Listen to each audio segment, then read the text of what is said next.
Hey, this is Kevin with All Star Medical, and today we're going to go over the Pride Revo 2.0. It's one of our most popular scooters that we sell here in store and online, as well as it's a rental that we utilize. What's nice about it has a 375-pound weight capacity. But what we want to do is go over some of the troubleshooting concerns that people have about how it works and little things like that that we've noticed in our rental fleet and things like that.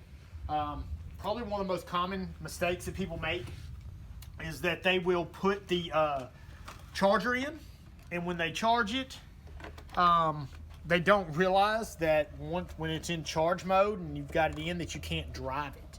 They just get in, forget it's charged, it won't move. We've actually had calls where people do that. So real simple, always make sure that the charger is unplugged. I know that sounds very simple, but it does happen. Another feature is they have this yellow lever on the back. Most all your scooters have a lever like this. It's engaging and disengaging the motor. If you do have it in neutral, you'll hear it beep.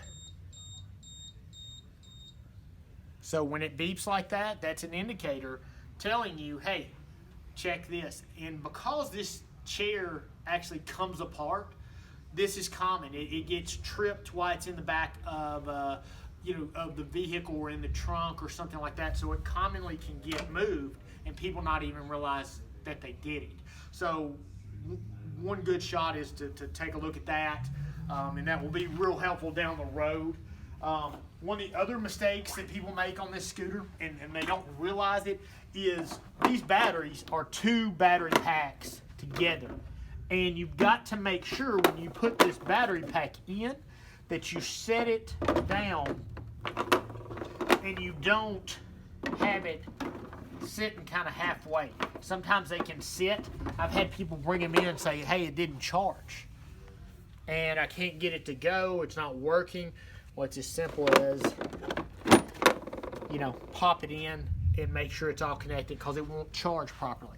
We even had a customer actually bring one battery pack, one of these, in to charge it, because that's a nice thing about it. You can bring and charge it without having to bring the whole unit out of the vehicle, but you have to bring both. It won't charge it, and they didn't realize that. So again, these are just little common things that happen, nothing big, but it's something to keep in mind. This is a place right here that you charge it, just so you can see, but you have to bring both of these in, because it's got to charge both batteries. There's a battery in this pack and there's a battery in this pack here. So just keep that in mind if you do purchase this or you rent this. It's a little common mistake people make. Other things is you do have an eco mode, and then kind of like a race flag. Your eco mode's going to save a little bit of battery life by having it there. Your flag's going to run at normal speed, but if you're wanting to conserve battery, you can. This is your battery life here. When you start getting down into that 1 or 2 yellow lights left, you need to either be charging it or get back to where you're going. Always carry a charger with you. I always recommend, whether you're putting it in the basket or there, you need to have it with you at all times. The breaker is another thing. This has a 375-pound weight capacity, okay? So it does have a high weight capacity, but it's something you do need to consider.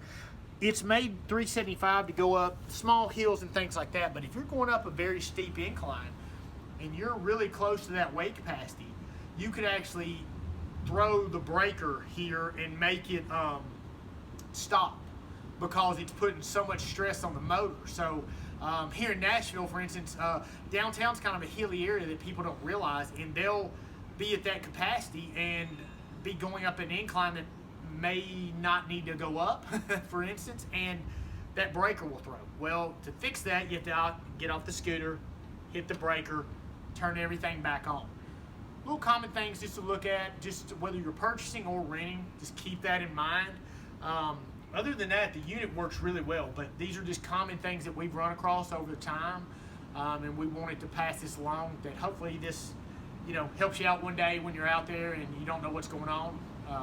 So if you ever have any issues, let us know. We'll be glad to help you out. Don't forget to subscribe to our page, as we're going to be posting videos about a lot of the mobility scooters and power wheelchairs. And just remember to follow us on YouTube. Thanks and have a great day.